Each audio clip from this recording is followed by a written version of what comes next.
to all. Excellencies, dignitaries, ladies and gentlemen, on behalf of the Energy and Resources Institute, TERI, I welcome you to the Adaptation Futures Conference.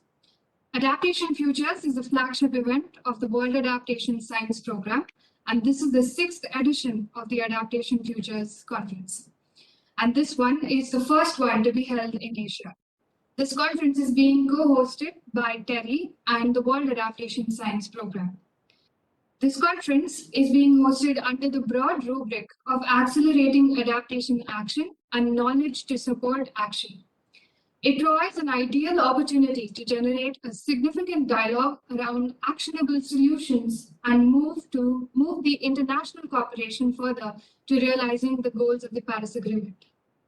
The conference aims to serve as a platform for a diverse range of stakeholders across the world to facilitate dialogues towards action-oriented solutions for climate change.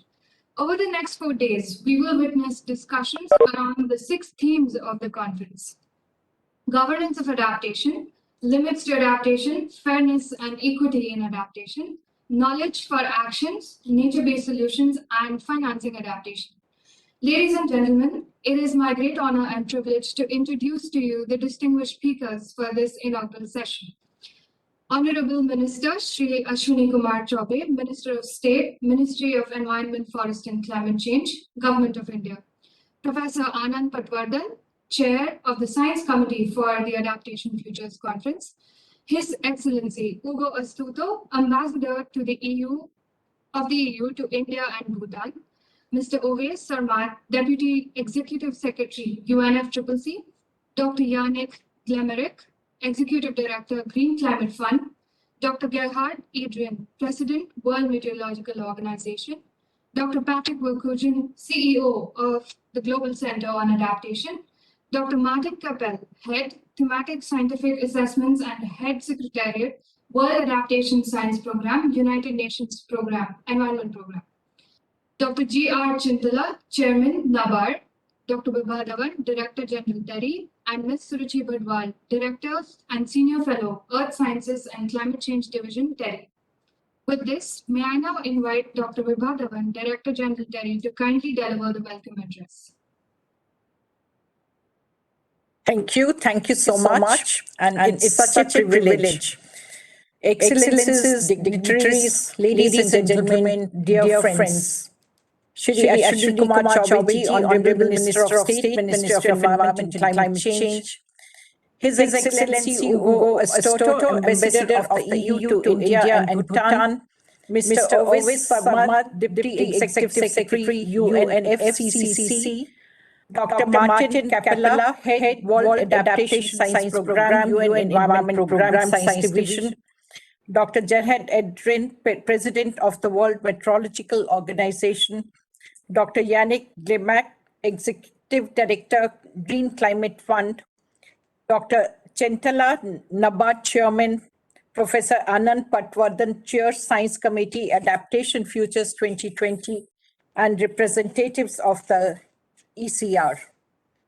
On behalf of the Energy and Resources Institute, TERI, I warmly welcome you all to the 6th Adaptation Future Conference being held in Asia, and for the first time in Asia, and we are very proud of it to be hosting it by TERI.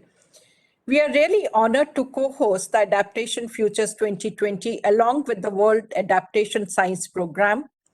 And TERI holds pride in hosting this event, given TERI's long-standing experience of work on impacts and adaptation for more than 3 decades now, bringing in a developing country perspective. As the world focused on the coronavirus pandemic, the presence of climate-induced disasters persisted, and in some cases has shown to have a compounding impact. According to the United Nations Office for Disaster Risk Reductions, global occurrence of floods have more than doubled in the past 20 years, and the incidence of storms has also increased. What was happening once in a while perhaps has become a norm today. In 2020 alone, climate-induced disasters such as the Indonesian flash floods, Southwest US drought, Cyclone Amphan in Bay of Bengal, Australian bushfires, Hurricane Eta in Central America, tsunami in Greece and Turkey, amongst others, have affected over 50 million people. While the world was in lockdown, super cyclone Amphan had a cascading impact for communities living in the vulnerable areas of India and Bangladesh. Evacuating populations from the path of cyclones became far more challenging with the looming threat of contagion. This highlights the interconnected nature of the impact of systematic shocks and the importance of a coordinated global and local response. The pace of adaptation financing is indeed rising, but it continues to be outpaced by rapidly increasing adaptation costs. Research shows that with the current commitment under the Paris Agreement, the world is heading for at least a 3 degrees centigrade temperature rise this century. And even if we limit global warming to well below 2 degrees centigrade or even 1.5 degrees centigrade, the different countries are going to be impacted differently. And unfortunately, the impact on the developing country, the negative impact is going to be far greater than in many parts of the world. Investing in climate adaptation is the best response to our triple health, that is for the environment, economic and climate crisis. The year 2021 brings a renewed hope. As the world economies are rebuilding and adapting to the pandemic, we have an opportunity to build more sustainable economic recoveries and strengthen resilience to future shocks by scaling up investment in climate adaptation. In this regard, the 6th Adaptation Futures provides a unique platform to researchers, policymakers, practitioners, industry representatives, and communicators from developed and developing countries to share knowledge and exchange experiences with an active adaptation network and facilitate a dialogue towards accelerating adaptation, action, and knowledge to support action. Over a span of these 4 years, we are expected to witness rich and stimulating discourse organized into 90 sessions with over 450 presenters and several hundred participants discussing 6 critical dimensions of climate adaptations, that is governance of adaptation, limits to adaptation, fairness and equity in adaptation, knowledge for action, nature-based solutions, and financing adaptation. We are definitely missing that in person. If everyone was present there, that would have given us many more opportunities. But I'm sure we will see the end of pandemic soon, and next conference will be in person. Excellences, I would like to inform you, as a precursor of the conference, TERI and WASP had organized a webinar series last year, which garnered wide participation from researchers, policymakers, practitioners, and industry representatives, and led to fruitful discussions. Also, from September 27 to 1st October, master classes were organized towards the effort of fostering the next generation of climate adaptation leaders. COVID-19, although it has many negative impacts, I'll say it has also shown us a way how we should live and how we should act. It has definitely shown us that no one can remain unaffected. If something is happening in one part of the planet, it's definitely going to have impact on those living thousands of miles away. It also has shown what clear sky means, what kind of environment, or what is the cost of development we have paid. Another important lesson it has taught us is that we have to act together. And by doing so, we can achieve great strides in a record time, like developing COVID-19 vaccines and inoculating 3,000 million people worldwide. all our past experiences, in a way, it was that vaccine development takes 3 to 4 years, and it was not that within a year or year and a half, not only we will be ready with the vaccine, but we will be administering it to such large numbers. It's also that it's not always that you have to travel thousands of miles. As I said, we are missing presence of large number of participants in the meeting and networking opportunities. It's also an opportunity that all the world leaders, they will be with us in the virtual mode. The time investment is just of an hour or two and not 2 to 3 days. So we are able to get them. It has also taught us that you can work virtually from the homes seamlessly. This also shows that we humans have enormous capacity for adaptation. Even during the worst of times, we have innovated and find solutions which can work for humanity at large. With this thought, I wish all the success to the conference and request to come out with innovative, out-of-the-box solutions for climate adaptation, because the future will be much different from our past. Thank you so much, and I look forward to fruitful discussions, presentations, and best of luck. Thank you. Thank you, Dr. Dhawan. May I now request the Honorable Minister, Shri Ashwini Kumar Chaubey, Minister of State, Ministry of Environment, Forest and Climate Change, to inaugurate the Adaptation Futures Conference and deliver the ministerial address.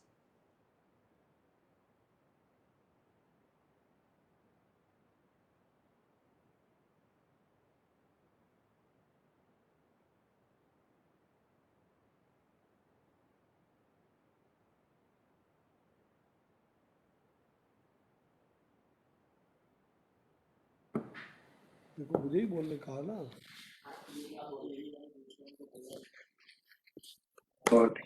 So we can hear you.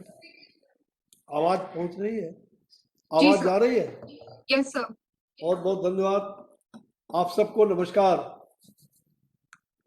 आज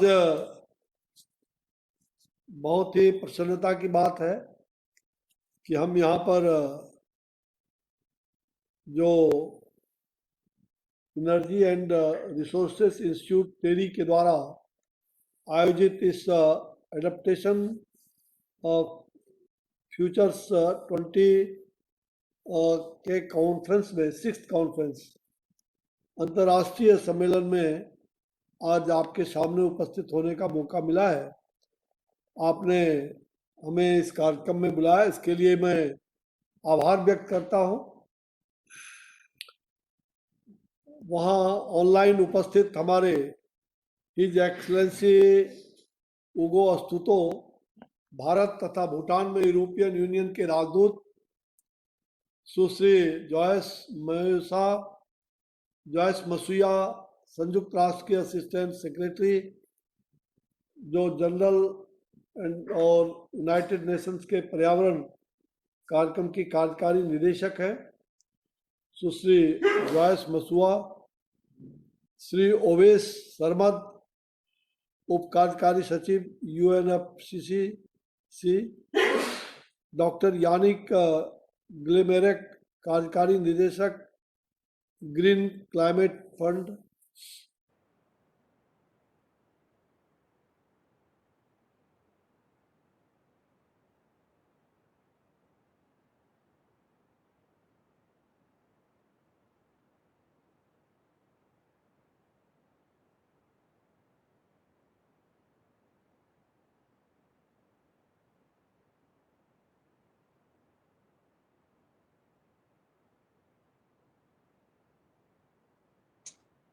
Sir, it seems that you have muted yourself. I'm sorry, sir. आ रही है? जी sir, अभी आ रही है sir. वो बीच में आपका mute हो गया था शायद। मैं इसके पहले बोल रहा था, सुश्री जॉयस मसूआ, फिर Shri Owais Sarmad ji, doctor Yannick Glemarec, Shri Gerhard Adrian, Shri Patrick Verkooijen, doctor Vibha Dhawan, doctor Alok Sharma ji, अध्यक्ष COP26 United Kingdom, professor Anand Patwardhan, adoption future 2020 के साइंस कमेटी के अध्यक्ष, और ऑनलाइन से जुड़े हमारे सभी महानुभाव, हमारी सभी मातृशक्ति भाई और बहनों, अंतर्राष्ट्रीय जलवायु परिवर्तन का जो यह अनुकूलन सम्मेलन जो एडेप्टेशन कॉन्फ्रेंस आयोजित किया है, इसके लिए मैं बधाई देता हूं। सम्मेलन में मुझे आपने शामिल किया है, जिससे हमें खुशी हो रही है। किसी भी एशियाई देश में होने वाली यह पहला कॉन्फ्रेंस है। यह कॉन्फ्रेंस हमें अनुकूलन के लिए, एडेप्टेशन के लिए नवीन समाधानों पर, नए नए विचारों पर और अनुभवों का आदान प्रदान करने के लिए एक मंच प्रदान करने का अवसर है।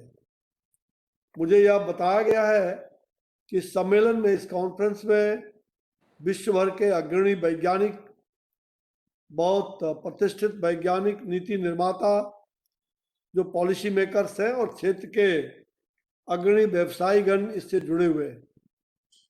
पिछले 2 वर्षों से लगभग हम इस कोविड-19 वैश्विक महामारी के इस भीषण प्रकोप को झेलते रहे हैं,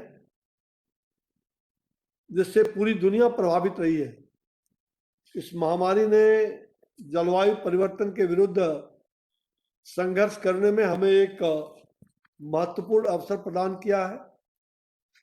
भारत की जलवायु में अधिक वर्षा, चक्रवात, तूफान के साथ साथ जो हमारे पास बहुत लंबी समुद्री सीमा है, और हमारी सीमा में बहुत सारे जो द्वीप हैं, जलवायु परिवर्तन के कारण समुद्र का जल स्तर जो होता है, समुद्र का जल स्तर, उसके बढ़ने से हमारे लिए कितना अहितकर है, कितना हानिकारक है, आप ये समझ सकते हैं। तो विश्व तापमान को कम करने की दिशा में जो प्रयास किए जा रहे हैं, यदि सबकी सहभागिता से हम उस लक्ष्य को पाने में सफल हो जाते हैं, तो भी विश्व का तापमान इस सदी के अंत तक, जो तापमान 2.7 2.7 तक जा सकता है। परंतु यदि हम अपने लक्ष्य में सफल नहीं हुए, तो तापमान में जो यह रेट वृद्धि है, टेम्परेचर में जो ग्रोथ होगा, वो 4.4 डिग्री तक जो हो सकती है, यह इसका अनुमान है। और इसे अंतर्राष्ट्रीय समुदाय को समझना होगा। भारत तो हमेशा से प्रकृति के प्रति संवेदनशील रहा है, और इसलिए हम कहते हैं प्रकृति रक्षति रक्षता। ये पूरी तरह से प्रकृति की रक्षा ही, हम प्रकृति की रक्षा करेंगे तो प्रकृति हमारी रक्षा करेगी। और इसी मान्यता को लेकर भारत आगे बढ़ा है। हमारे प्राचीन भारत में प्रकृति को देवतुल्य समझा जाता है। हमारे यहाँ वृक्षों का, नदियों की पूजा होती है। हमारा रहन सहन और जो हमारा चिंतन है, हमारी थीम जो है, जैसा कि हम जानते हैं, plane living and high thinking, सादा जीवन उच्च विचार, simple living and high thinking का जो सिद्धांत है, वो हम उसको अपनाते हैं। हमारे देश के प्रकृति का अहित करना, जो प्रकृति का दिया हुआ चीज है, प्रकृति को कभी हम प्राकृतिक चीजों के साथ छेड़छाड़ ना करें। अगर प्राकृतिक चीजों को छेड़छाड़ करेंगे तो प्रकृति भी हमें नहीं छोड़ेगी। और इसलिए प्रकृति का अहित ना करना, प्रकृति के संसाधनों का दोहन नहीं करना, जो संसाधन हमें, चाहे जल हो, पानी हो, बिजली हो, उन संसाधनों का सदुपयोग करना, उसका अधिक से अधिक दुरुपयोग ना हो, इसका ख्याल करना, अपनी सुख सुविधा के लिए ही अपनी सुख सुविधा जितनी हो सकती है उतना ही करना, यह हमारे संस्कार में ही नहीं रहा है। और इसलिए हम प्रकृति के जो प्रकृति प्रदत्त हमारा ये शरीर है, जैसा हम कहते हैं क्षिति जल पावक गगन समीरा पंच तत्व निर्मित यह अधम शरीरा, यह 5 तत्वों से बना हुआ शरीर पुनः पंच तत्व में ही विलीन हो जाता है। और इसलिए प्रकृति के द्वारा जल, वायु, अग्नि, पृथ्वी और आकाश, ये 5 तत्व, इन पांचों की रक्षा करना ये हमारा पुनीत कर्तव्य है, हमारा धर्म है। तो भारत इस मान्यता को लेकर के सदियों से, प्राचीन काल से हम चलते आए हैं। हमारे माननीय प्रधानमंत्री श्री नरेंद्र भाई मोदी जी के नेतृत्व में पर्यावरण के क्षेत्र में किए गए हमारे जो प्रयास है वो सबको मालूम है। उनके प्रयास को मान्यता देते हुए हमारे आदरणीय प्रधानमंत्री जी को संयुक्त राष्ट्र संघ द्वारा, यूनाइटेड नेशंस द्वारा वर्ष 2018 में चैंपियन ऑफ द अर्थ का पुरस्कार 2018 में ही दिया गया था। यह पुरस्कार पर्यावरण के प्रति भारत की प्रतिबद्धता को दर्शाता है, साथ ही प्रकृति के प्रति उनके दृष्टिकोण को, चिंतन को भी दर्शाता है। हमने अपने सीमित संसाधनों से बिना किसी विशेष जलवायु परिवर्तन फंड या टेक्नोलॉजी ट्रांसफर के हमने ये काम किए। भारत एक विकासशील देश है, आप सब जानते हैं। इसकी विकास की आवश्यकता अभी अनंत है। हमें विकसित देश के श्रेणी में खड़ा होना है, फिर भी हमारा ध्यान उन क्षेत्रों पर अधिक है जो पर्यावरण के लिए हानिकारक है, जो एनवायरनमेंट के लिए हानिकारक है, उस पर हमारा केंद्रित है ध्यान। खाना बनाने में बायोमास का उपयोग कम से कम हो, इसके लिए माननीय प्रधानमंत्री जी ने, आप सबको मालूम होगा कि करोड़ों घरों में, जो हमारे भारत के अंदर 8.5 करोड़ से भी ज़्यादा परिवार को, उन गरीब महिलाओं को निःशुल्क सिलेंडर, गैस सिलेंडर जो भोजन बनाने के काम में आए, उसका हम लोगों ने आपूर्ति किया। शौचालयों का निर्माण करवाया, देश के अंदर करोड़ों शौचालय बनाए गए और इसके लिए पूरा देशव्यापी अभियान भी चलाया गया। भारत की जनसंख्या लगभग 135 करोड़ पहुंच चुकी है, लेकिन यदि प्रति व्यक्ति पर कार्बन उत्सर्जन का अगर आंकड़ा हम देखें तो निश्चित रूप से विश्व में सबसे कम होगा। जो कार्बन का इमोशन है वो विश्व में सबसे कम भारत का है। ग्लोबल वार्मिंग में कार्बन उत्सर्जन का बड़ा योगदान है, इसकी बड़ी भूमिका है। इसके लिए हमने रिन्यूएबल एनर्जी के क्षेत्र में व्यापक योजना बनाई है। आपको मालूम होगा जो एलईडी बल्ब है उसका करोड़ों की संख्या में हमने निःशुल्क भी वितरण किया है और सस्ते दाम पर, कम मूल्य पर हम उसको उपलब्ध करवाकर 38 मिलियन टन से अधिक कार्बन डाइऑक्साइड के उत्सर्जन को कम किया। ये सबसे बड़ी बात है। 38 मिलियन टन से अधिक कार्बन डाइऑक्साइड उसका इमोशन कम हुआ है। इसके कारण ग्राम उजाला योजना के अंतर्गत जो भारत सरकार ने अपने केंद्र के उस कार्यक्रम में जोड़ते हुए और 10 रुपये में एक एलईडी बल्ब उपलब्ध कराने की हमारी महत्वाकांक्षी योजना रही है, जिसको हमने घरों में गांव में उपलब्ध कराई है। सभी योजनाएं हमारी पर्यावरण के प्रति संवेदनशीलता, प्रतिबद्धता एवं अंतर्राष्ट्रीय संगठनों और में पर्यावरण उत्सर्जन कम करने के लिए उनके द्वारा बनाई गई नीतियों को समयबद्ध सीमा में अनुपालन करने के लिए है। भारत, जहां तक हम जानते हैं, कि अपनी विकास की योजनाओं पर अनवरत प्रयासरत है, जिसमें गरीबी उन्मूलन की बात महत्वपूर्ण है। और हमारी सरकार, नरेंद्र मोदी जी की सरकार जब 2014 में बनी तो प्रधानमंत्री जी ने पहले ही कहा कि हमारी सरकार गरीबों के लिए सरकार है, गरीबों के लिए समर्पित सरकार है। और आज गरीबों के लिए सैकड़ों योजनाएं भारत सरकार ने बनाई है, और विशेष करके उन्हीं योजनाओं में से कार्बन डाइऑक्साइड को कितना कम किया जाए, उसके उत्सर्जन पर कैसे नियंत्रण किया जाए, ऐसे अनेक कार्यक्रम हमारे देश में उद्घाटित हुए हैं और हमने उसकी प्राथमिकता भी दिया है।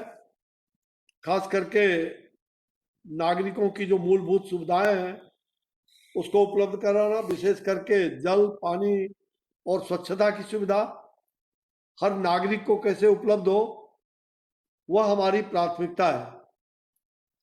अभी अभी हमने 2 अक्टूबर को देखा कि प्रधानमंत्री जी ने स्वच्छ भारत मिशन 2 को लॉन्च किया है। 2014 में भारत मिशन, स्वच्छ भारत मिशन 1, और फिर अभी 2 अक्टूबर को आदरणीय प्रधानमंत्री जी ने स्वच्छ मिशन भारत मिशन 2 उसका उद्घाटन किया है। 2 अक्टूबर को ही जल जीवन मिशन का शुभारंभ किया गया है। ग्रामीण जल एवं स्वच्छता कमेटी के सदस्यों से सीधे बातचीत भी उन्होंने की। गांव-गांव में, सुदूर गांव में रहने वाले ऐसे लोगों के साथ उनकी वार्ता भी हुई। साथ ही जल जीवन मिशन ऐप का भी शुभारंभ किया। पर्यावरण का अनुकूलन केवल सरकारों में सीमित नहीं होनी चाहिए, केवल सरकारों पर निर्भर नहीं करता, चाहे वो केंद्र सरकार हो या राज्य सरकार, बल्कि इसके लिए सबकी सहभागिता सुनिश्चित की जानी चाहिए। इसके लिए जागरूक भी करना है और लोगों की सहभागिता भी सुनिश्चित करानी है।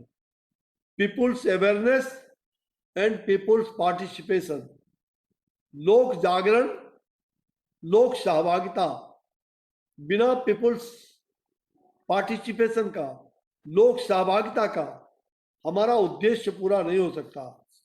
और इस क्षेत्र के जितने भी हमारे स्टेक होल्डर हैं, उनकी सहभागिता, सबकी सहभागिता सुनिश्चित हो, सक्रियता होना अनिवार्य भी है। हमारे माननीय प्रधानमंत्री जी ने जो मूलभूत मंत्र दिया है, आप सब जानते हैं, सबका साथ, सबका विकास, सबका विश्वास और सबका प्रयास, केवल एक का नहीं, सबका प्रयास। और इसको किसी भी योजना को कार्य रूप देने के लिए हम सभी का जो सहयोग है वह आवश्यक है। इसलिए चाहे वह विकसित राष्ट्र हो या विकासशील राष्ट्र हो, हर राष्ट्र को अपनी क्षमता, अपने अपने संसाधन के साथ इस कार्य को मूर्त रूप देना चाहिए। विकसित देशों को, विशेषकर विकासशील देशों के लिए जो आर्थिक संपदा है, जो फाइनेंस है, फंड है, और जो नए नए तकनीक है, उसको उपलब्ध कराना होगा। विशेष करके विकसित देशों का ये दायित्व हो जाता है। उन्हें इस क्षेत्र को, इसका अपना नॉलेज शेयर भी करना होगा। कोविड-19 के इस महामारी के बाद लगभग सभी देशों की विशेष करके जो विकासशील देशों का उसकी अर्थव्यवस्था पर बहुत ही बुरा प्रभाव पड़ा है। और ऐसी स्थिति में भारत ने, जहां विश्व में हमने कोविड वैश्विक महामारी को भी बहुत अच्छे ढंग से नियंत्रण हम कर रहे हैं, हमने नियंत्रण भी किया, यहाँ मृत्यु दर भी बहुत कम हुआ और हमने इस वैश्विक महामारी में अपने इंफ्रास्ट्रक्चर को भी बढ़ाते हुए जो भारत में हमने चिकित्सा सेवा में अनेक ऐसे महत्वपूर्ण कार्य किए जो अद्वितीय उदाहरण है। क्योंकि मैं स्वास्थ्य मंत्रालय में भी भारत सरकार का मैं मंत्री रह चुका हूं, मुझे मालूम है कि किस प्रकार से इस वैश्विक महामारी में दुनिया के तमाम देशों को उनके साथ होकर के, यहाँ तक कि बहुत सारे देशों जो बड़े बड़े देश हैं, वो चाहे वो अमेरिका हो, इटली हो, रूस हो, जर्मनी हो, ऑस्ट्रेलिया हो, फ्रांस हो, इन सभी देशों की तुलना में जहां हमारी आर्थिक स्थिति उतनी मजबूत नहीं होने के बावजूद हमारा इंफ्रास्ट्रक्चर पहले से बहुत मजबूत नहीं था, लेकिन हमने गांव-गांव में बड़े बड़े संसाधन जुटाए, लोगों को जीने की राह बताई और पूरी दुनिया में हम कह सकते हैं कि भारत ने कोविड इस वैश्विक महामारी में अव्वल काम किए, सबसे अच्छे काम किए, इसमें कहीं दो मत नहीं। वहीं वैक्सीनेशन को लेकर के भी जहां 9 महीने में हमने कोविड वैश्विक महामारी से लड़ने के लिए एक बृहत योजना बना करके और दुनिया में सबसे अधिक एक बड़ी पहल भारत ने वैक्सीनेशन का, टीकाकरण का हमने वो करने का काम किया। यहाँ तक कि एक एक दिन में 2.5 करोड़ टीकाकरण का काम हमने किया है। यह भी हमारे लिए एक बहुत बड़ा उदाहरण है। हमारे वैज्ञानिकों ने जो इतने कम समय में टीकाकरण प्रस्तुत किया, 2 टीका हमने बनाने का काम किया है। ये स्वदेशी भारत का, ये आत्मनिर्भर भारत का जीता जागता उदाहरण है। और निश्चित रूप में हम ये कहना चाहेंगे कि हमारी अर्थव्यवस्था भले बुरी तरह प्रभावित हुई है, लेकिन प्रधानमंत्री जी ने आत्मनिर्भर भारत के लिए 1,76,000 लगभग 20 लाख हजार करोड़ रुपए आर्थिक व्यवस्था को सुदृढ़ करने में लगाया और हम उस दिशा में आगे बढ़ रहे हैं। आत्मनिर्भर भारत की ओर हम बढ़ रहे हैं। हम एक तरफ वैश्विक महामारी से लड़ाई लड़ रहे हैं और दूसरे तरफ भारत के स्वाभिमान को जागृत करते हुए, स्वाभिमान भारत की ओर आगे बढ़ते हुए, भारत को हम हर क्षेत्र में कैसे प्रगति कर सकते हैं, हम सभी क्षेत्रों में प्रगति को आगे बढ़ा रहे हैं और उसके लिए बहुत बड़ी राशि हमने इसमें लगाने का काम किया है। ऐसी स्थिति में हमें दीर्घकालिक एक लंबी योजना बनानी होगी और उसमें सस्ते दर पर वित्त भी उपलब्ध करके, उच्च तकनीकी उपलब्ध करके हम जलवायु परिवर्तन की चुनौती को बहुत सीमा तक कम कर सकते हैं। और हमारी कल्पना है स्वच्छ पवन नील गगन, स्वच्छ पवन नील गगन। अभी 7 तारीख को हमने 7 सितंबर को clean air for blue sky, जो 165 देशों ने अंतर्राष्ट्रीय स्तर पर वो अंतर्राष्ट्रीय दिवस भी मनाया। हमने उसमें भारत के लिए हमने स्वच्छ पवन और नील गगन का, उस clean air for blue sky का नाम भारत में हमने उसको देने का प्रयास किया है। जो बचपन में हम लोग कहते थे कि हमें स्वच्छ हवा चाहिए, स्वच्छ पवन और नील गगन चाहिए, नीला आकाश चाहिए। तो ये काम को बखूबी भारतवासी कर रहे हैं और हम चाहते हैं कि किसी भी हालत में हम कार्बन को कम करें और अभी अभी प्रधानमंत्री जी ने प्राचीन लाल किला से 15 अगस्त को ये घोषणा भी किया है, जो हाइड्रोजन का हब भारत बनेगा। हाइड्रोजन नेशनल हाइड्रोजन मिशन की स्थापना हमारे आदरणीय प्रधानमंत्री जी ने उसकी भी घोषणा किया है, और इस क्षेत्र में भी हम आगे बढ़ रहे हैं। इसलिए कार्बन डाइऑक्साइड का उत्सर्जन कम हो, यह हमारा निरंतर प्रयास होगा। और हमने चाहे वो 2017 में जो हमारा समझौता हुआ है, हम उन तमाम समझौते को और काफी अच्छे स्तर पर काम करने के लिए, उसको आगे बढ़ाने के लिए हम दृढ़ प्रतिज्ञ हैं, हम कृत संकल्पित हैं। और इसलिए हम सबको पर्यावरण के प्रति अधिक सचेत रहते हुए सरकारों को भी, स्टेक होल्डर को भी, सबका प्रयास इसमें अपेक्षित है। और इसलिए सबका साथ, सबका प्रयास, इसी मूल मंत्र से हम काम कर रहे हैं। मैं इन्हीं शब्दों के साथ अपनी वाणी को विराम देता हूं। वंदे मातरम, जय हिंद, जय भारत, सर्वे भवन्तु सुखिनः, सर्वे सन्तु निरामया, सर्वे भद्राणि पश्यन्तु, मां कश्चित् दुःखभाग् भवेत्। सभी सुखी हो, सभी भद्र हो, और सभी एक दूसरे की पीड़ा को अपनी पीड़ा समझ करके पीड़ित मानवता की सेवा करें। मानव सेवा, माधव सेवा, जन सेवा, जनार्दन सेवा, नर सेवा, नारायण सेवा, यही भारत का चिंतन है, यही भारत की सभ्यता और यही हमारी संस्कृति है। पूरे विश्व को हमने वसुधैव कुटुंबकम की भावना से, पूरा विश्व हमारा परिवार है। हम पूरे विश्व में शांति, सुव्यवस्था, स्वच्छता और इस प्रकार के जलवायु परिवर्तन के लिए लोगों को सतत जागरूक करते रहे, ये हमारा ध्येय है। बहुत बहुत धन्यवाद, नमस्कार। धन्यवाद मंत्री जी. Thank you, sir, for your insightful comments. May I now request Professor Anand Patwardhan, Chair of the Science Committee for this edition of the Adaptation Futures Conference, to take the room.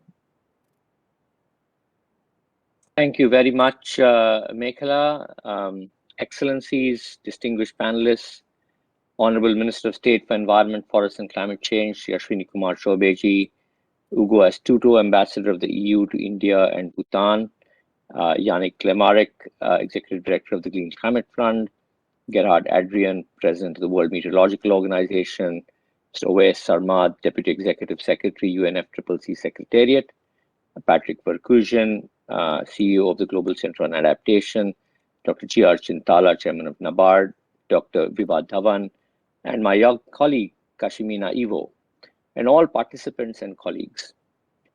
We are indeed extremely grateful to the Honorable Minister Shri Chaubeji for inaugurating the conference and setting the stage and laying out a vision and outlining the remarkable and far-reaching actions taken by India to respond to climate change that reflect the deep civilizational ethos and traditions of the country.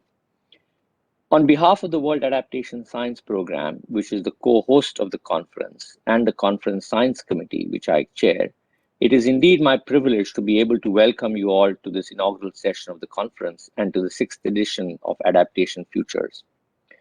We are fortunate and honored to be able to hear from many of the sponsor organizations of the World Adaptation Science Programme, WASP, including the World Meteorological Organization, the United Nations Environment Programme, the UNFCCC Secretariat, and the Green Climate Fund.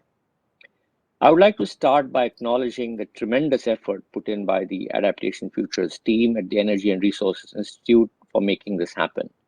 It is a tribute to their perseverance that despite the challenges posed by the pandemic, we have been able to adapt to the changed circumstances and gather this community together virtually, if not in person. This conference comes at an important and critical juncture.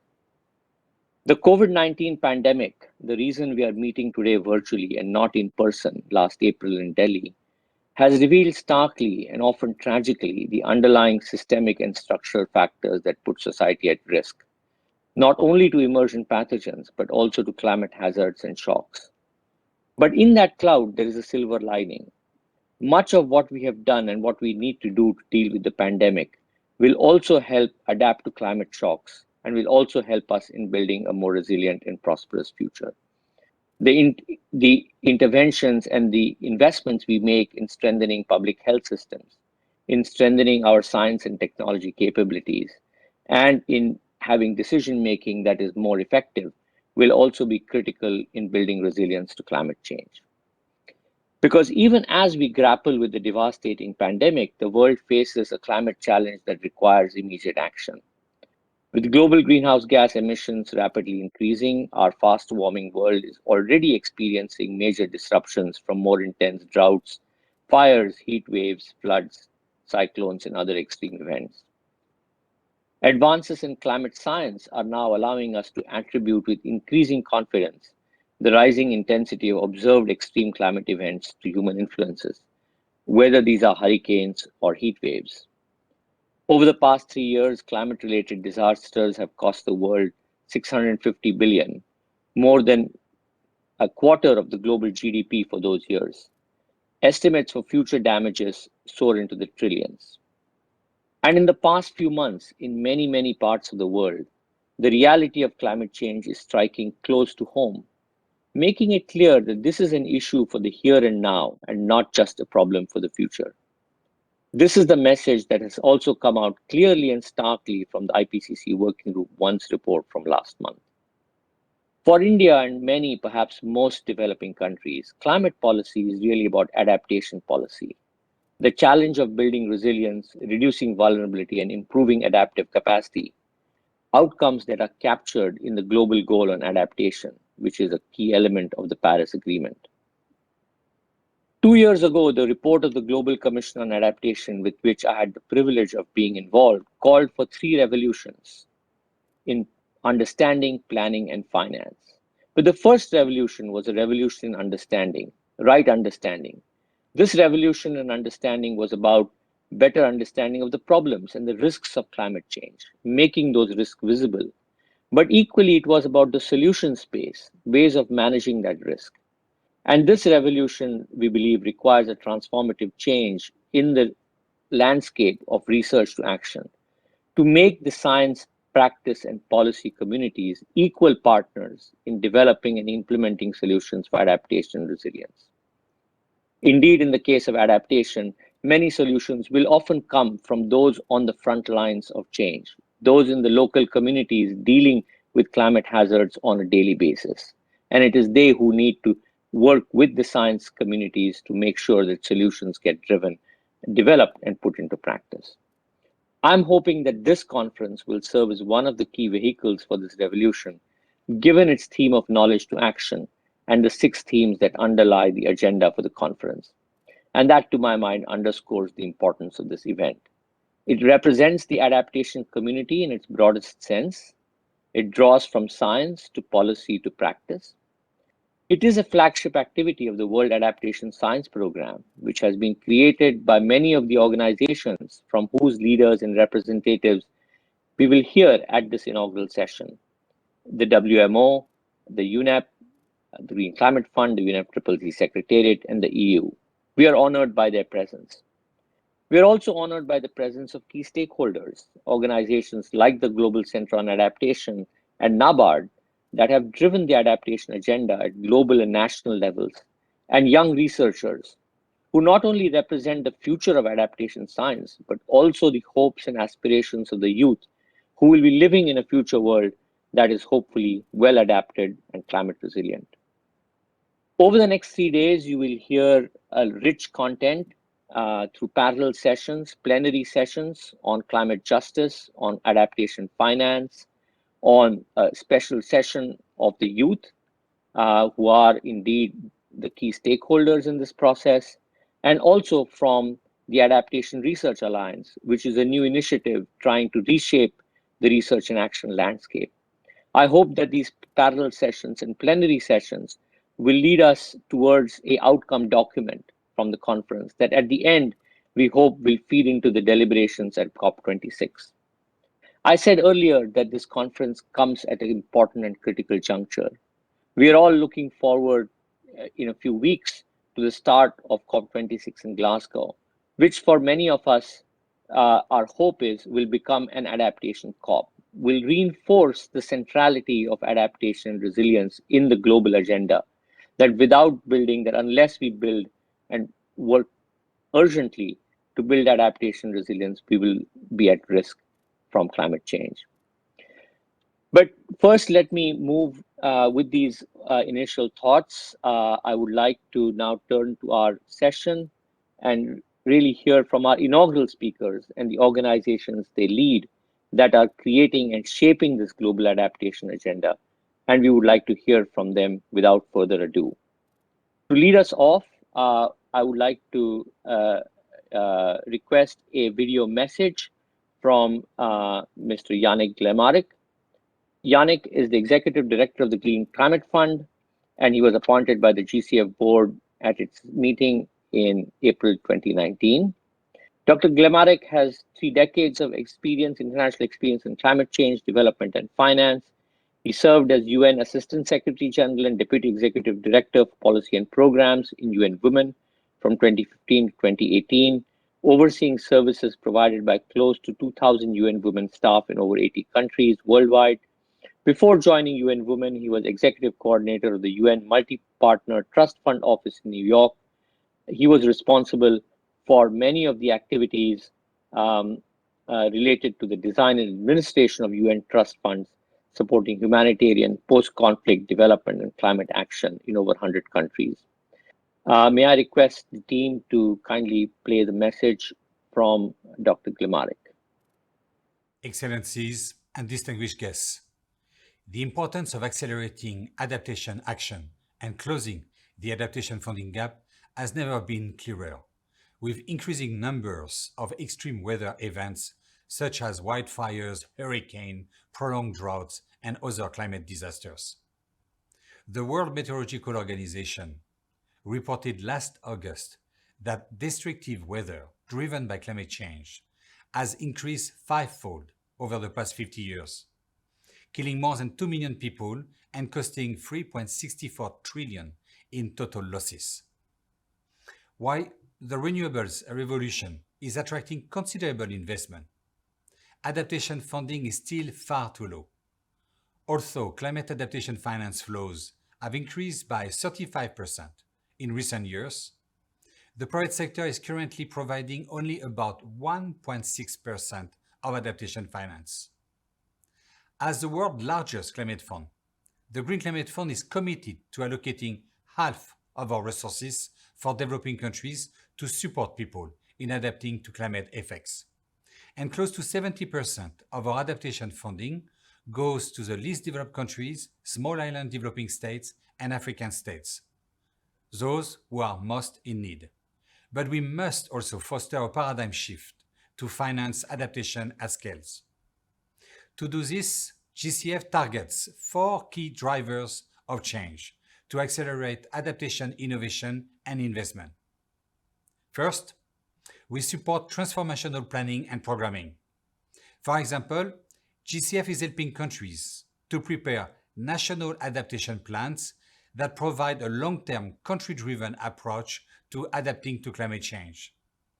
To date, GCF has supported 68 countries in adaptation planning, totaling $164 million. Second, we catalyze technological, financial, institutional innovation for adaptation. For instance, we are partnering with Acumen, an impact investor, to provide early stage and growth finance to climate innovators developing new solutions for climate resilient agriculture in Africa. These trailblazing projects provide smallholder farmers with the financial capacity to anticipate climate shock, therefore enhancing food security and protecting the livelihoods of millions. Third, we de-risk large-scale investment in new climate solutions to crowd in private finance for adaptation.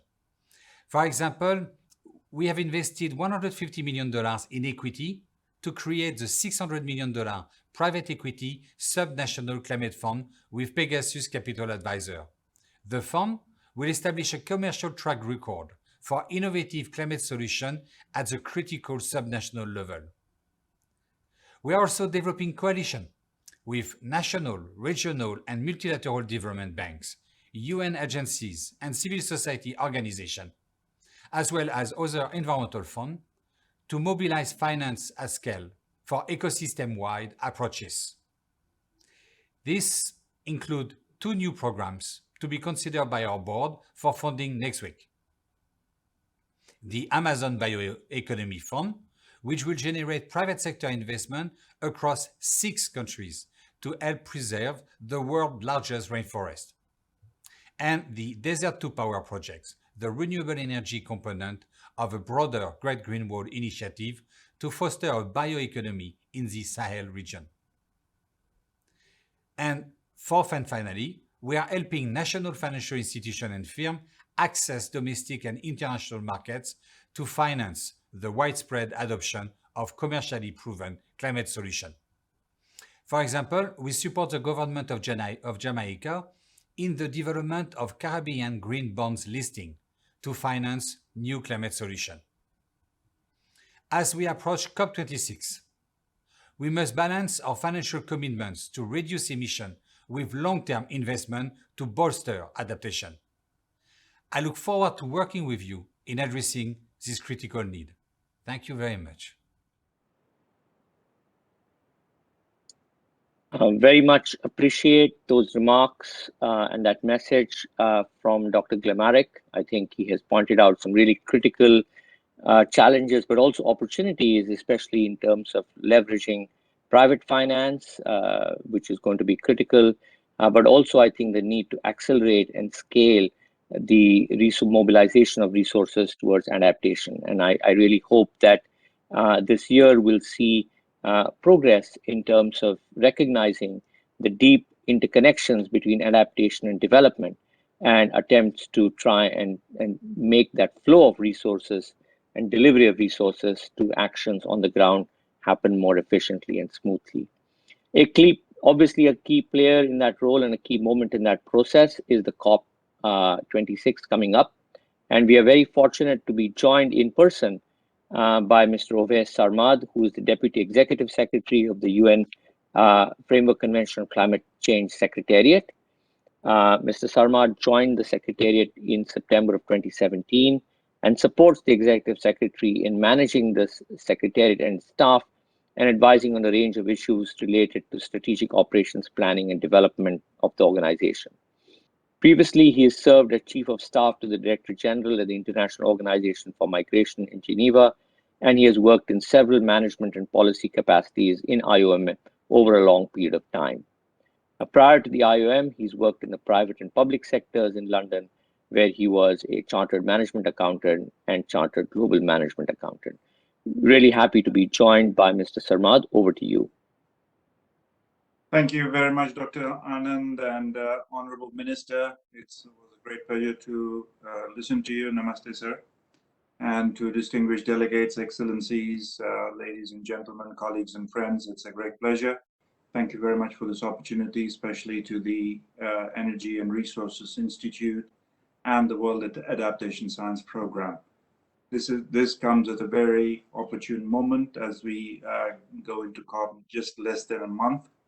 So allow me to share a few remarks, perspectives from where we sit in UN Climate Change Secretariat preparing for the COP.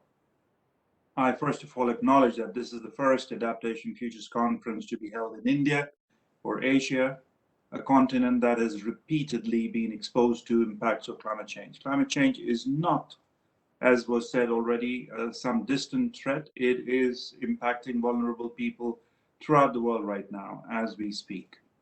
Recently, India, North America, and some areas of Central Asia, including here in Bonn, in Germany, have experienced life-threatening extreme weather events previously unobserved by the human species.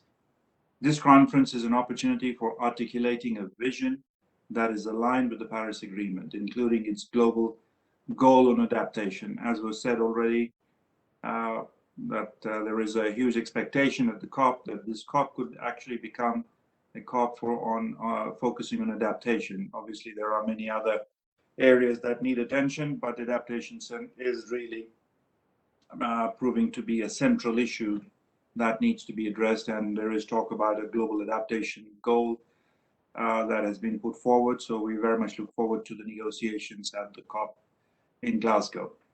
Having said that, we need rapid, sustained, and large-scale reductions of greenhouse gas emissions to avoid a temperature rise above the Paris Agreement goal of limiting global warmings well below 2 degrees and preferably 1.5 degrees. The NDC synthesis report that we recently published from UNFCCC outlines 2 important messages about our common future. First, the ambition levels of the latest NDCs are not sufficient for staying below the Paris Agreement goal. Continuing at the current trend, as the Minister already mentioned, the temperature rise could be in the range of 2.7 or even higher by the end of the century, and that is not good. Second, encouragingly, adaptation has become a priority in many countries. 151 countries, or states to be specific, have provided adaptation information in their NDCs, illustrating the growing importance of adaptation. 80 countries describe the status of their national adaptation plans, NAPs, demonstrating how NAPs have established as the main national instrument for adaptation. And this is an extremely encouraging and a positive development that we strongly support. The NDCs also show that countries have advanced towards a more integrated national adaptation framework. Yet, while the NDCs provide a crucial tool for enhancing the visibility of adaptation, the momentum in formulating concrete adaptation goals and actions is happening through national adaptation plans. 125 countries are formulating and implementing their NAPs. For the first time, most countries are converging towards a common instrument for adaptation. This is excellent news for the unity of views and ambition of adaptation, providing opportunities for synergies and best practices. The emerging unity of views will also help assess progress towards global goal and adaptation that I just mentioned. It is thus crucial to elevate efforts to ensure that the adaptation actions identified in NAPs are implemented. Because as we know, one thing is to agree and adopt certain decisions, but it's totally different to implement it. And that's what we are seeing also with the Paris Agreement. Paris Agreement is a great agreement that was agreed by 193 countries, but the implementation still remains to be completed. COP26 is therefore a great opportunity to strengthen national adaptation plans. The COP can request the GCF to move towards advancing support for the implementation of projects and programs identified in the NAPs. And I was very pleased to hear my friend Yannick from GCF explaining his perspective on how GCF can support adaptation plans. It's time to deliver on the commitments made 5 years ago when the Paris Agreement was established. The Paris Agreement represents the global framework for adaptation action, and it strengthens efforts and understanding of progress on adaptation. All efforts to support adaptation should be aligned within this framework. Our generation has an unprecedented opportunity as nations build, as was already mentioned by the Minister, build forward from COVID-19 to structure green post-recovery economies aligned with Paris Agreement. The Paris Agreement articulates a global goal on adaptation to ensure adequate adaptation in the context of global warming limit. It also aims to strengthen the resilience and reduce vulnerabilities. Dear participants, friends, colleagues, I hope now it is clear we meet at a pivotal point in human history, one that will likely determine humanity's future on this planet. Billions of people throughout the world expect global leaders to show the bold and courageous leadership necessary to avoid ever-worsening impacts of climate change. COP26 is their opportunity to show that. What needs to happen next? At COP26, allow me to briefly mention 3 essential outcomes.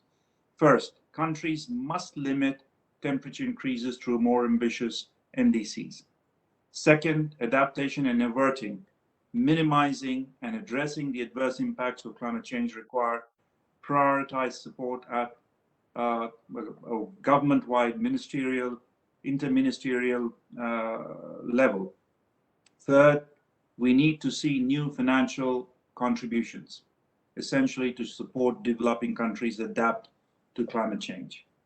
We need both states and non-state actors in a spirit of inclusive multilateralism to achieve a unity of vision. We need to continue advancing the climate agenda despite the pandemic-related challenge. We must never forget that the true impact of climate change is measured in human terms. Lives and livelihoods we can save, suffering we can avoid. So with that, I would like to leave you with a final thought that 2021 must be the year of tough decisions and significant progress to be made by nations. Never has a generation had the opportunity to change so much in so little time. A collective climate agenda is significant. The challenges are many, but we must get it right. And this is the year we can do it to make sure that we come out of this in a safe, green, responsible, and a manner in which that that we can all look back with certain level of responsibility, moral responsibility to say we have done the right thing. So once again, thank you very much, TERI, and all the organizers, and Dr. Anand. It's a great pleasure to share the platform with you. I share the platform back to you. Thank you very much, sir. Thank you very much, Mr. Sarmad, and thank you for really reminding us that we need to act now, we need to act together, and we need to act at scale. And I think these hopefully will be defining the adaptation agenda going forward. I also very much like to thank you for your point about connecting this into a whole of government approach and bringing adaptation, mainstreaming adaptation into all of what we do, and using the national adaptation planning process indeed as a vehicle for that more strategic and long-term response. With that, I think it's time we hear from a leader in this space. The European Union has been a leader in adaptation, both globally and within the Union. They have formulated a far-reaching adaptation strategy for the EU, and we are hoping for a leadership role that the EU might play in ensuring the success of the adaptation agenda at COP. So we are fortunate to have a video message from His Excellency Mr. Ugo Astuto, who is the Ambassador of the European Union to India. Mr. Astuto entered the Italian diplomatic service in 1991, and his career in the Italian Foreign Service spans experience in the embassies in Nairobi and London, in the permanent representation in Brussels and the embassy in Delhi. He was seconded to the European External Action Service in Brussels, first as Director for South and Southeast Asia, and as Deputy Managing Director, Director for Asia and the Pacific. And from July 2016 to September 2019, he was the Principal Director for Asia in the Ministry of Foreign Affairs in Rome. He has been Ambassador of the European Union to India since October of 2019. So could we please have the message from Mr. Astuto? Thank you.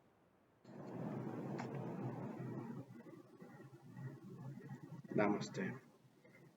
Thank you for inviting me at this Adaptation Futures Conference. It is the first edition of the conference taking place in Asia, at a defining moment for our planet. In only a few weeks from now, in Glasgow, the world will come together for COP26 to show increased ambition, to take bold decisions, and to take the action needed. As clearly indicated in the latest IPCC report, global climate action still falls short of what is required in order to achieve the long-term goals of the Paris Agreement. From the European Union side, our actions are guided by the European Green Deal. We want to change the very economic paradigm of our societies. We want to achieve growth through the protection of the environment and a sustainable approach to resource use, and not at the expense of the world we live in. We have set a very clear target. We want to move to a climate neutral continent by 2050. and we want to move to a clean circular economy. We know, however, that the impact of climate change is already here with us. We see it every day, all over the world.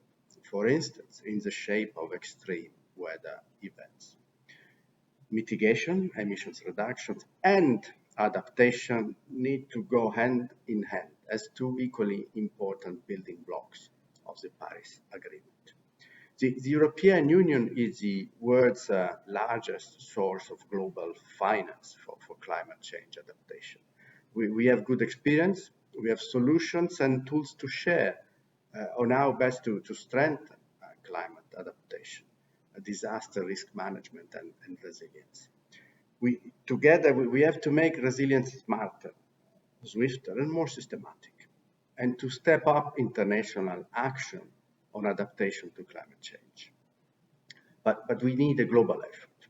And I'm very happy to say that we are already working closely together with India on both mitigation and adaptation, including under the Clean Energy and Climate Partnership, the Water Partnership, and the Smart and Sustainable Cities Partnership. In March this year, the European Union has become a member of the Coalition for Disaster Resilient Infrastructure, the major initiative launched by the government of India in order to scale up resilience worldwide. We need to work together to better understand the devastating impact of climate change and to take the bold decisions required. Thank you very much. I wish you a very productive discussion. I would like to thank Mr. Astuto for those remarks, outlining some of the leadership roles of the EU and the deep connections and partnerships with India. We are indeed extremely fortunate that we are joined here today in person by Dr. Gerhard Adrian, who is the president of the World Meteorological Organization. The WMO has special significance for those of us in the World Adaptation Science Programme. Indeed, the WMO and the UNEP have been the founding partners of the institutions that have set up this World Adaptation Science Programme as a sister to the World Climate Research Programme. WMO is the preeminent, of course, science agency in this area, and Dr. Adrian was elected by the 18th World Meteorological Congress in 2019 for a 4-year term as the president of that organization. Dr. Adrian is a distinguished academic and researcher and served as president of Deutscher Wetterdienst since July 2010, as was his vice president from 2006 to 2010. His main interest is to strengthen the WMO through a sustainable strategic plan and effective and efficient governance structures. And he aims to implement the governance reform approved at the 18th World Meteorological Congress in a way that preserves the motivation and commitment at all levels and ensures that members can contribute equally to the programs of WMO. Really happy again to have Dr. Adrian with us today, and over to you, Dr. Adrian, for your remarks. Thank you, Chair. Dear colleagues, distinguished delegates, ladies and gentlemen, it's a great honor to be invited here as this, for this event, this important conference, and I wish you all the best success. We all need that you are successful. The role of WMO in this system. Professor Patrick, you mentioned this chain from knowledge, from science to knowledge to action. And WMO is, let's say, the linkage in between to provide the necessary knowledge to take the right decisions, good decisions for taking actions. That's, from my understanding, the important role of WMO. The climate system is a global system. From a physical perspective, it's a global system. To describe the climate system, to predict its behavior and for the future, it's from the physical perspective, from the mathematical perspective, a global problem. To solve this global problem, we need a global infrastructure. And there we need the WMO. That's the role of WMO. What does it mean, global infrastructure? A global observing system. We need information from everywhere to understand what is going on in the atmosphere. Of course, this requirement is connected with the second requirement. We need a global system for data exchange. We need common protocols to be able to understand the data coming, for instance, from India for my service, to enable us here in my country to provide our citizens with a reliable climate and weather information. And the other way around, that in India, the information from Europe is needed to provide the necessary information. That's what is very interesting in WMO, and I'm very happy that this system works. WMO provides not only, let's say, the infrastructure for collecting data and observations, but also for distribution information. It provides also global and regional centers, which are operated in kind by WMO member states, to provide all member states of WMO, 193 member states and territories, with the necessary information about climate change, and weather events on all scales. However, we recognized that this information, the quality of this information, is improving a lot thanks to the science progress. But we recognized that not every member state is really able to process this information. It's a technical problem, it's a mainly capacity problem. We have to do something here. And we are working again to let's say, not to say re-establish the global framework for climate services, but to improve this system. This was established about 10 years ago with the idea really to make available all the climate information for all decision makers in the families up to the politicians who need the information to be able to, let's say, to take climate smart decisions and climate smart actions. And action, that's the main topic here of this conference. By the way, this GFCS was chaired for a long time by Dr. Laxman Ratratore from India. And the objective, and we are working on to improve the system, really to improve from the WMO perspective, to enable, let's say, better adaptation measures by all actors. That's our duty, that's our role where we want to work on. To improve the infrastructure, as I said, and to improve the science, we will have also an extraordinary session of the Congress beginning next week. And there's topics like a unified WMO data policy, not only for the atmosphere, but for the Earth system. All the data which are needed to understand the climate system, and all the data which are needed to provide predictions of the climate system. This is connected also with the Sustainable Observation Facility, financing facility we want to present to the COP26, and we hope to get support as much as possible to enable the least developed countries in the small island states to provide important observations, because we still have gaps in our observing system, on our global observing system. We are convinced by closing these gaps, we can improve the quality of information you need for adaptation measures. That's the role of WMO from my understanding. Thank you very much, and I wish you all the best success for this conference.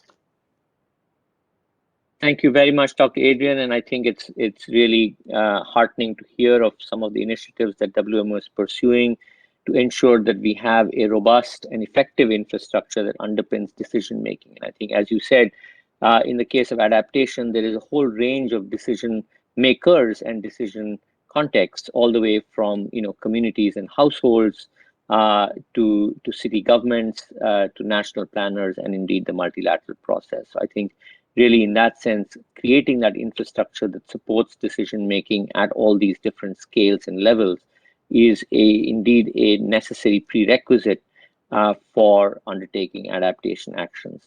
I would only hope that we are able to complement the robust earth and physical infrastructure, observational infrastructure that WMO is building, equally with socioeconomic observations that are essential for understanding risk and vulnerability. And I think if you are able to work towards such a unified observational system that allows us to bring together the physical climate along with the downstream social and economic systems that are important from vulnerability and adaptation, we will have, I think, made a huge step forward.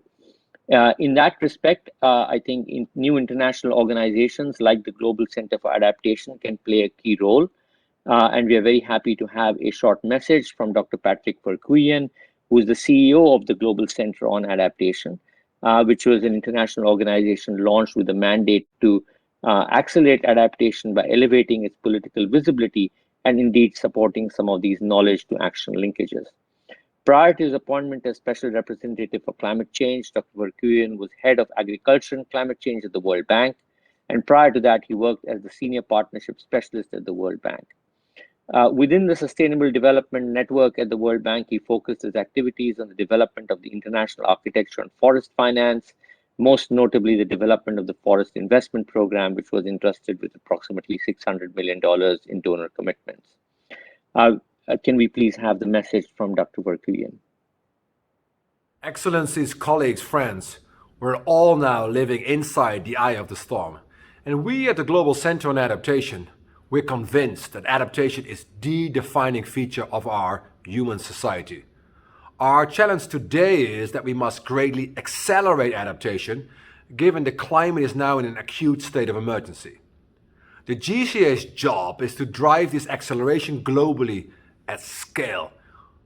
We already knew we were running out of time. Now the IPCC's 6th assessment report has just told us we have lost 10 more years. Compared to the 1.5 degree report only 3 years ago, we're now looking at reaching 1.5 degrees by the early 2030s. That is the coming decade. And it took us 150 years to warm by a single degree. Now we're going to warm by another half degree in the next 10. We also know very well that we were already playing catch up with the climate. So we do need to be alarmed. We can also be cautiously optimistic. I'm in fact standing on a solution right now. I'm here in Rotterdam on the largest floating office in the world. We have solutions, but we need them at scale and speed. And the IPCC's report also places COP26 in a new light. It has to be a springboard for achieving a level footing for adaptation. We cannot lose a single more year. And excellencies, colleagues, friends, that is precisely why you're convening today. We must also continue to constantly raise adaptation ambition year on year. On finance, we must rebuild confidence in the international climate finance architecture. Clear delivery on the UN agreed annual 100 billion a year, where financial flows for adaptation, it must be on a par with financial flows for mitigation. We must leverage pandemic resources for maximum climate benefit, including channeling the 650 billion special drawing rights of the IMF, spearheaded by Kristalina Georgieva. And also, we must seize the opportunity of COP26, less than a month ago, to spur collaboration. We must encourage all stakeholders to mainstream adaptation in everyday business, in communities, and social decision-making. We strongly believe that we must provide bold and innovative partnerships for action partnerships to support the most vulnerable communities most, such as through the GCA, African Development Bank, and Africa Union's Africa Accelerated Adaptation Programme, AAAP, which is mobilizing $25 billion over 5 years to drive transformational adaptation actions on the continent. Excellencies, colleagues, friends, we have to constantly strive to go farther. We have to work globally, and we have to do this together, or otherwise we will fail, which is not an option. The GCA is here because a new global organization was needed to drive, quite simply, transformation, to be the solutions broker on adaptation. We are looking forward to working with you on this critical agenda, and we're very eager to hear all your insights and guidance today. COP26 has to be a success. We have to deliver on the ground, and especially for the most vulnerable, count us in.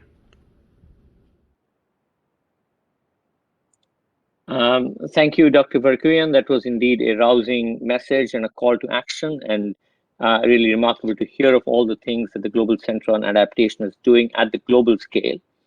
And so perhaps it's most appropriate now to move from the global to the national, where indeed we have another really key leading institution, really fortunate to have NABARD and Dr. Chintala as the chairman of NABARD joining us here in person at this inaugural session. NABARD has been a really a key institution in the adaptation landscape in India. We have been fortunate to have NABARD closely involved with the World Adaptation Science Programme in shaping it through the WASP management group. And so it's really excellent that we can hear now on some of the transformative initiatives that NABARD is doing in this regard. Dr. Chintala assumed charge also as the chairman of APRACA, the Asia Pacific Rural and Agricultural Credit Association. So he represents a global and regional Asia Pacific perspective. He's a postgraduate from the prestigious IARI in New Delhi and has worked in various capacities within NABARD in the head office and in the regional offices. He has worked as the vice president of the Agribusiness Finance Limited and the director of the Bankers Institute for Rural Development in Lucknow. Dr. Chintala, please, over to you. Yeah, thank you, Dr. Patwardhan. It's a real privilege for me to be here in this august company of the distinguished speakers. And I am very happy that the very burning topic of this globe has been addressed by this conference, and that in a physical meeting in India. And I am very thankful to the Honorable Minister who had set the tone as to really what are the measures being taken by the Government of India and also the institutions associated with it. So at the outset, I would like to thank the Energy and Research Institute, TERI, and the World Adaptation Science Programme, WASP, for organizing this Adaptation Futures 2020, which gives an ideal opportunity to flag adaptation challenges in the Asian context, marked by diverse political, social, economic, and cultural characteristics, and accelerating the climate-related vulnerabilities. Human-induced climate change is already causing many weather and climate extreme events such as heat waves, heavy precipitation, droughts, and tropical cyclones. Particularly in India, we are experiencing these things with a very high level of frequency. And in the last 3 years, the western coast of India, which was never known to have cyclones, started experiencing the cyclones, which is the direct result of this entire climate change. The 6th IPCC report warns that 1.5 degrees Celsius breach is now inevitable by 2040. And UN Secretary General Antonio Guterres called the report a code red for humanity. This emphasizes the urgency for handling climate change as the window of opportunity for long-term consequences is shrinking day by day. According to this report, India is ranked the 5th most vulnerable nation to the effects of climate change, with nearly 3% of its GDP at risk annually. As per the World Bank, climate change will reduce India's GDP by 3% and adversely affect the living standards also. And being the head of National Bank for Agriculture and Rural Development, I am more concerned about the agriculture, as the agriculture is in the front line of climate change in terms of both its dependence and impacts on the natural resources. The impact will be either detrimental or beneficial to yields, depending on the crop, the region, and the irrigation facilities. While the risks are felt by all farmers, they are particularly challenging to the small and marginal farmers who constitute around 86% of the 140 million farmers of this country. Economic Survey of India of 2017-18 suggests that farmers' income could drop by 15 to 18% on an average due to climate change. So it's a very alarming situation. Further, lenders of agricultural sector have correlated risk because of concentration of loan in particular geographies and related agribusinesses, including the downstream processing sector. This contributes to lending sector vulnerability to climate-related disruption and severe repayment obligations from the customers. Though we are trying to insulate it, and agriculture we know has the capacity to build the resilience and protect long-term productivity and profitability, but still it's quite a lot of work needs to be done to insulate it forever. Developing countries, including India, need funding for their adaptive efforts, yet the availability of finance remains low. As Chief of APRACA, I could see in all the member countries, there is quite a lot of changes are happening with regard to the climate, and the way actually they are able to cope up differs with the amount of money the countries can invest upon. The pace of adaptive financing is rising, but continue to be outpaced by rapidly increasing adaptation gaps. India would need around $206 billion for implementing adaptation actions in key areas like agriculture, water resource, and ecosystems. In this direction, I would like to briefly touch upon the measures taken by NABARD in adaptation financing in the realm of agriculture and rural development. Who is NABARD, what is NABARD, and what we are doing? As an apex development financial institution, NABARD, the National Bank for Agriculture and Rural Development, since its inception in 1982, has been pursuing sustainable rural prosperity as its agenda. Our economic, social, environmental investments through our operations, funds, and programs are aligned to meet most of the SDGs, like alleviating poverty, removal of hunger, climate action, gender equality, reducing economic prosperity, and disparity, health, education, infrastructure, etc. And what exactly we are doing with regard to this climate adaptation strategies? Actually, we have quite a lot of big programs to tackle this kind of a climate change. One of our star programs is that Rural Infrastructure Development Fund. In the backdrop of this declining public investments in agriculture and rural infrastructure, this RIDF, called the Rural Infrastructure Development Fund, was instituted in NABARD in 1995-96 with an initial corpus of less than $500 million, with the main objective of providing loans to state governments broadly under three categories, that is agriculture and related sectors, social sectors, and rural connectivity. Resources are contributed by various banks due to shortfall. It is added that building rural infrastructure reduces vulnerability to climate change and soothes the climate risks. And today, the total loan outstanding of this Rural Infrastructure Development Fund in the country is close to around $54 billion. Again, I want to put it in inverted commas. Already we have created such kind of a resilient infrastructure as things at the ground level with the $54 billion. And what are the other adaptation programs NABARD is doing it and also contemplating in future also for further this thing? One is, in consonance with its vision, NABARD has been implementing the flagship program called Watershed. And also another program for the protection of the tribals who are the aborigines. These are the two nature-based solutions, a low-cost adaptation measures with dedicated funds. And these initiatives were piloted under the aegis of Indo-German cooperation and subsequently with our own money. The Watershed program so far covered 2.3 million hectares with a grant assistance of close to around $380 million. And the program has been immensely helping the rain-fed farming communities to stabilize their food production and to cope up with the vagaries of monsoon.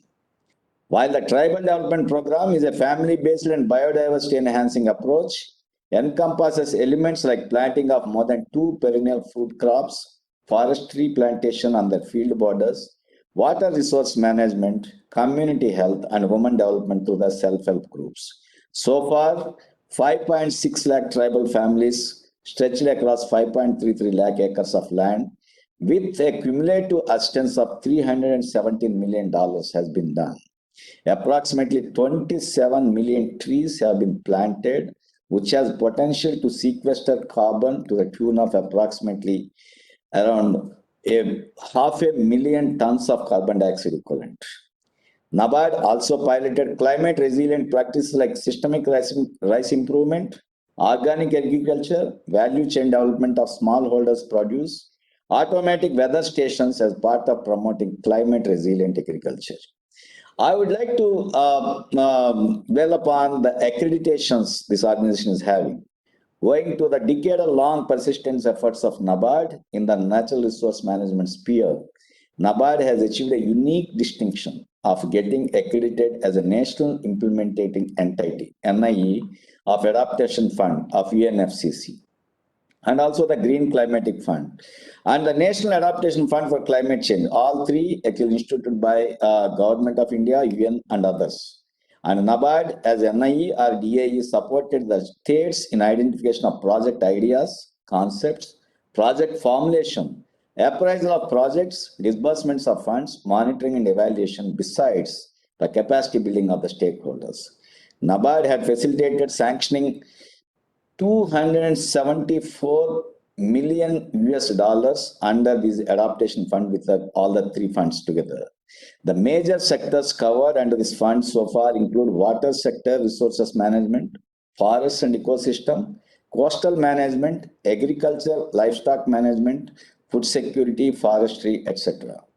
As regards the GCF assistance is concerned, a project on groundwater recharge and solar micro-irrigation to ensure food security and enhance resilience in vulnerable tribal areas of Odisha state was sanctioned with a grant assistance of $34 million to be implemented in the state.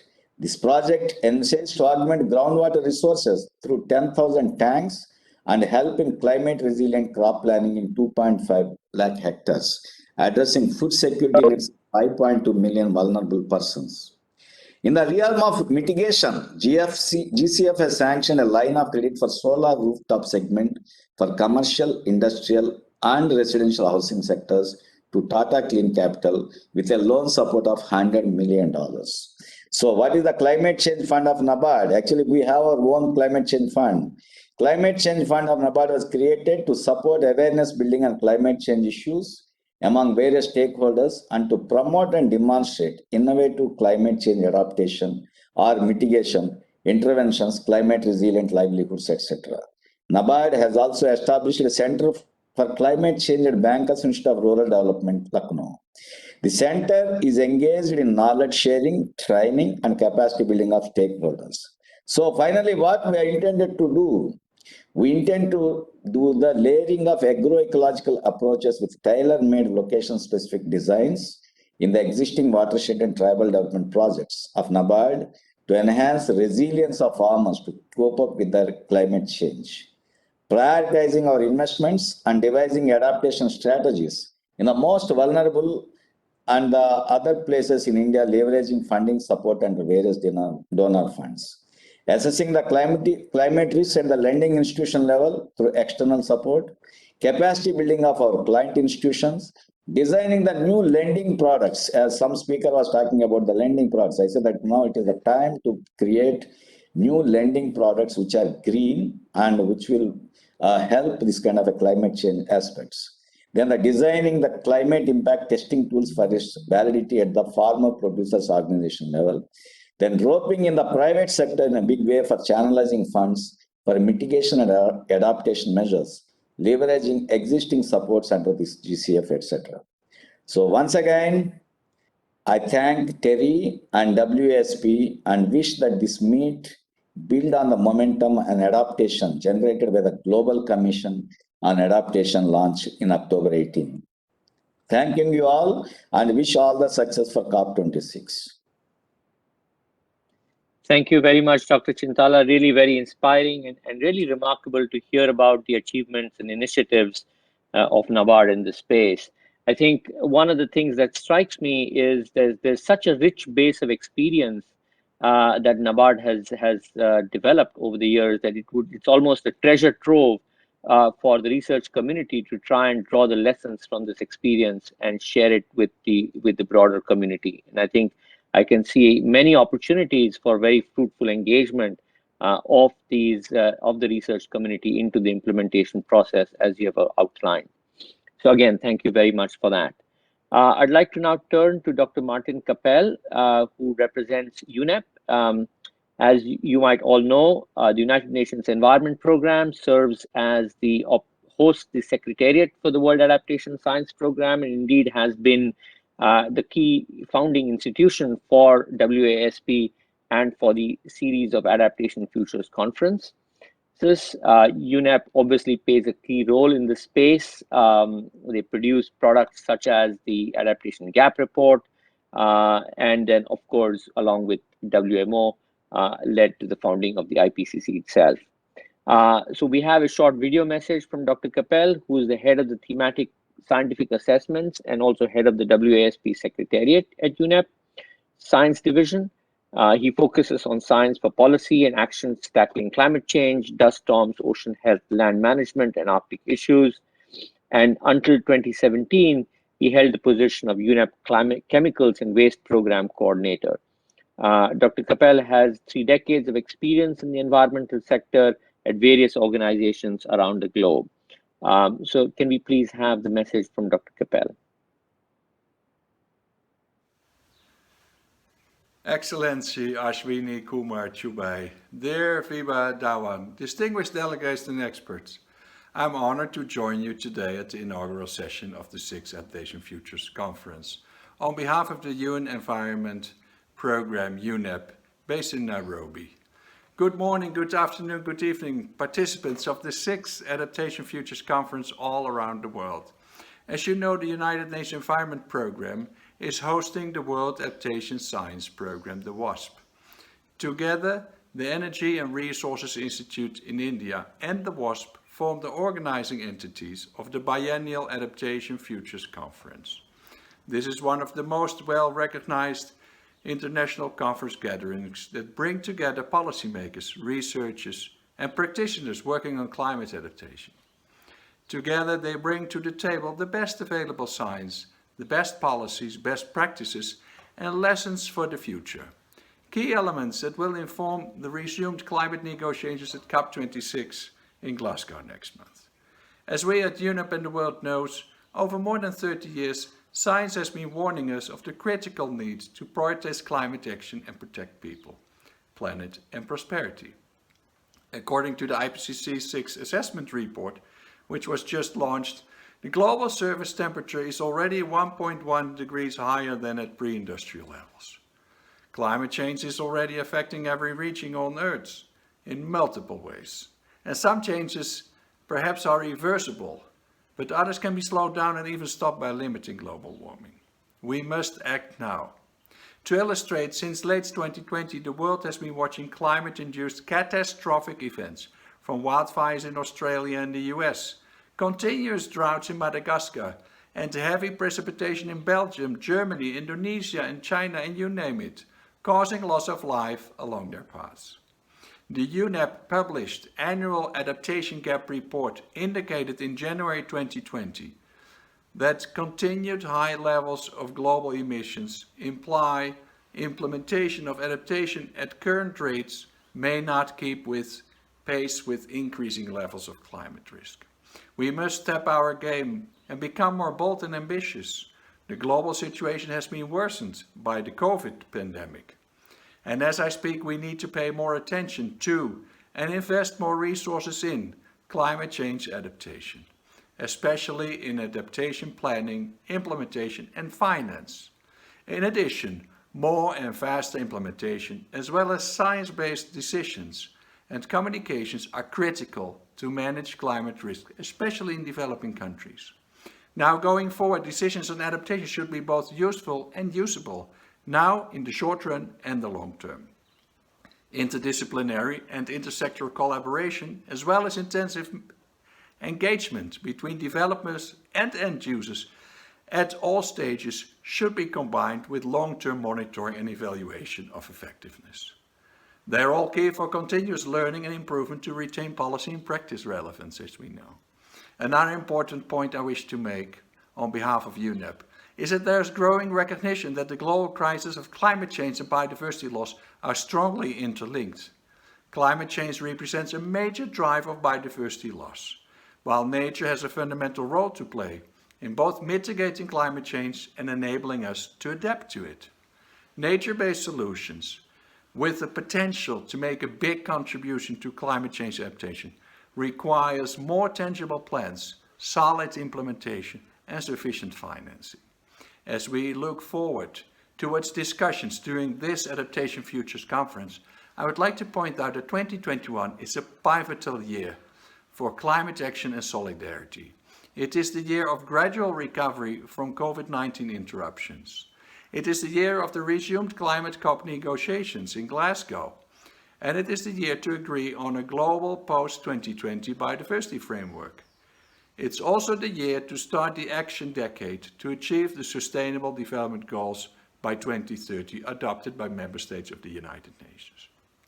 It is a year that can make the change, and you can help to make that change. Together, we will be able to harness climate change and contain the implications, especially for the most vulnerable people and countries.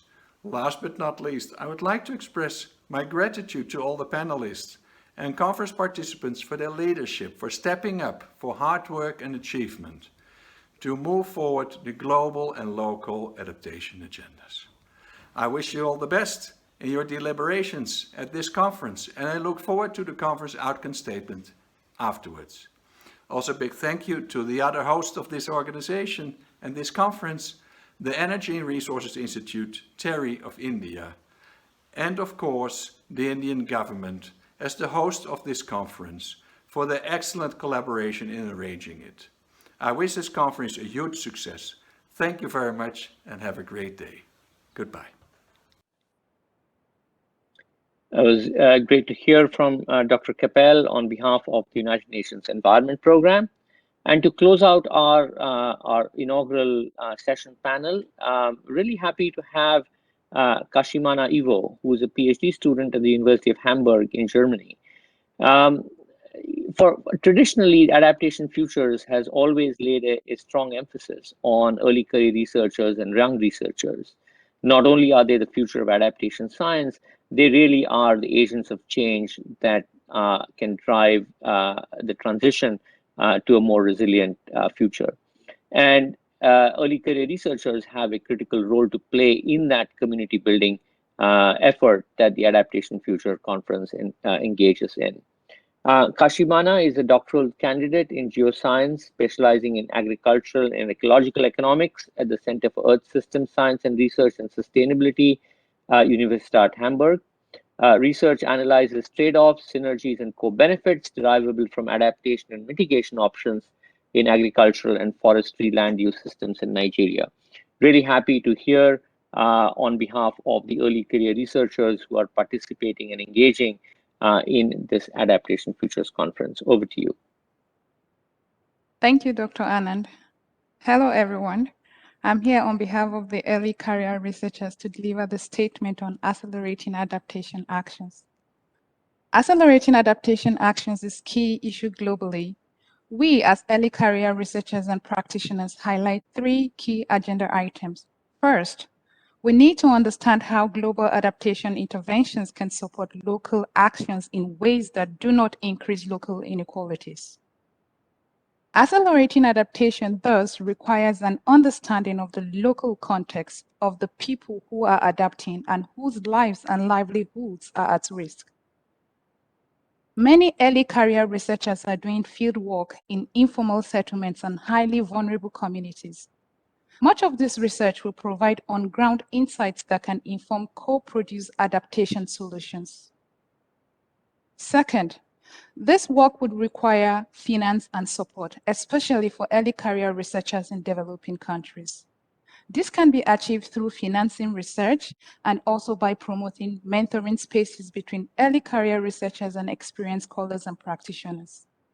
Third, we look toward Adaptation Futures 2020 this week as a critical platform upon which to consolidate existing networks for research collaborations, but also to build new bridges for adaptation actions across global and local scales.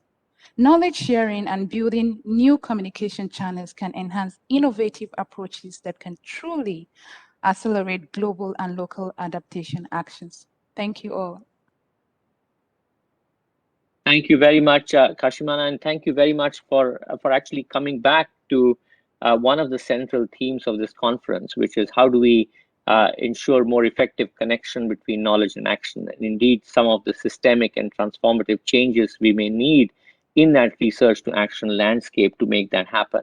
Whether it is aspects such as co-production, it is aspects such as investing in early career researchers, especially working in the field, investing even in action organizations to build those connections with research partners. I think it's really very nice that we kind of now at the end of this inaugural session remind ourselves that the theme of knowledge supporting and enabling action, that objective can be realized only by changes, big changes in many cases on both the research side in the research enterprise, but also in the action enterprise, to ensure that actions themselves are evidence-based, they embody learning, and learning by doing and learning while doing, and they embody the idea of being able to be adaptive and flexible in the process of implementation. It's so critical when you're dealing with a problem that is evolving and that is uncertain. So we have had a very rich set of interventions and inputs, which I'm not going to try and summarize. We are over time. But I would just like to close, and before handing back to my colleague, Dr. Suruchi Vadwal at TERI, I just would like to remind ourselves that this conference is indeed, as many speakers have said, comes at a critical juncture. It comes at a critical juncture both in terms of our emerging understanding of the problem, but also comes at a critical juncture in terms of the needs and opportunities that solutions present themselves. And indeed, it's worth reminding ourselves that the challenges that we face are connected with each other, both on the problems and on the solution side. That by figuring out how we build resilience to pandemics such as COVID, which is an immediate need, we will also be laying the groundwork for how we build resilience to other pandemics, to other shocks, and the climate hazards coming in the future. So I think this exploiting and understanding these synergies between the multiple challenges we face today could be a very interesting and relevant outcome that could come out of this collaboration between scientists, the scientific community, the policy community, and the practice community, all of which are represented here at AF. So with that, again, thank you. Thanks to everyone for this conference. I wish it all success. And hopefully in 2 or 3 days' time, we will have an ambitious and significant conference outcome document that we could then take into the policy process at COP26 and elsewhere in the days ahead. So again, thank you very much. And let me hand the floor back to Dr. Suruchi. Thank you, Professor Patwardhan. Indeed, a privilege to deliver the vote of thanks for this conference. Excellencies, distinguished delegates, speakers, Adarniya Mantriji Shri Avinash Kumar Chaubeji, my deepest gratitude to the Minister for joining us here today and inaugurating the conference, yet again reiterating India's commitment and leadership for steering action on adaptation. Like many other countries, India will be affected by climate change and will be facing the consequences of a changing climate. 1/3 of the world's population living in this region is likely to be affected. Thus, adaptation no longer remains a choice, but a necessity, and therefore hosting this conference in this part of the world provides the opportunity to raise awareness on this issue and thrust the focus on adaptation, which is most needed. An honor and privilege to have you join us, sir, today at the launch. We are honored to have with us Mr. Ugo Astuto, Ambassador of the EU to India and Bhutan, for gracing the occasion. The EU has always shown its deepest commitment, globally speaking, to issues pertaining to climate change, and yet again has shown its support towards pushing the agenda of adaptation forward. We are deeply privileged to have representation from the UN bodies. Dr. Maarten Kappelle, head of the WASP Science Unit, UNEP Science Division, Mr. Ovais Sarmad, Deputy Executive Secretary of the UNFCCC, Dr. Gerhard Adrian, President of the World Meteorological Organization. The contributions from each of these organizations in the field of climate science and policy are commendable. Their constant thrust on climate issues and discussions, including the Adaptation Gap report that was mentioned earlier, which was also released recently, work on the climate services that WMO has been contributing to, and key negotiations at the COP, which is being spearheaded by the UNFCCC, have kept many discussions on climate alive and high on the agenda of many countries, including issues surrounding the small island developing states, the least developing countries, and many other developing countries. I would like to thank Dr. Yannick Glemarec, Executive Director of the GCF, for his thoughtful and invigorating remarks. The role that GCF plays in providing global support on climate action goes unaccounted. It is with collective leadership that we see the GCF to be playing a crucial role to be vibrant and forceful in introducing adaptation and making it the agenda of every nation. Like the IPCC, the GCA has attempted to provide the thrust to adaptation through its reporting on crucial issues surrounding adaptation, including elements of governance, equity, and justice. Many thanks for your remarks, Dr. Patrick Verkooijen, CEO of the GCA, who took the time out to join us today and share his remarks. Chairman NABARD, Dr. Chintala, my deepest thanks to you, sir. We acknowledge NABARD's contributions in steering the adaptation agenda in India. And as TERI, we do provide a commitment to continue to help and support NABARD in the climate adaptation and disaster risk reduction space in India. Dr. Anand Patwardhan, Chairman of the Futures Conference, under whose dynamic leadership we host the conference today, the Science Committee members who have contributed to the many discussions surrounding the conference and helped shape it, our gratitude to all. Our DG, Dr. Vibha Dhawan, who has been a source of inspiration to all of us through her guided support and encouragement. Many thanks to also a host of other institutions, world experts who are joining us in this conference and contributing to the richness in the discussions over the next few days. Our sponsors and media partners who have made all this happen includes each one of you who are joining this conference and making the discussions live and happening. Our strategic partners include the Government of India, Ministry of Environment and Forest, Climate Change, and NABARD. Our sponsors for the conference are many institutions, including the EU, UN agencies, UNDRR, United Nations Environment, the Adaptation Fund, the Swiss Development Corporation, the Korea program through the UK Aid and IDRC, the Norwegian Embassy, German support through the GIZ, and this is to thank you all for your contributions and to make this conference possible, though we are connecting virtually. We are immensely grateful to you all for your continued support that also indicates the messaging that we would like to give the world as a whole, that adaptation matters. In the end, I would extend my thanks to the TERI team who has actively been involved in the conduct of this event. Round the clock, the Adaptation Secretariat hosted at TERI, the program cell at TERI, the IT support at TERI, and the IT consulting firm who has been working hard to ensure that we have a seamless conference end to end. I do hope you enjoy the discussions over the next few days and look forward to an enriching conference. Thank you very much for joining us today, and we do hope you join us over the next few days and contribute to the discussions that ensue. Thank you very much, Dr. Patwardhan. Over to you. Thank you very much.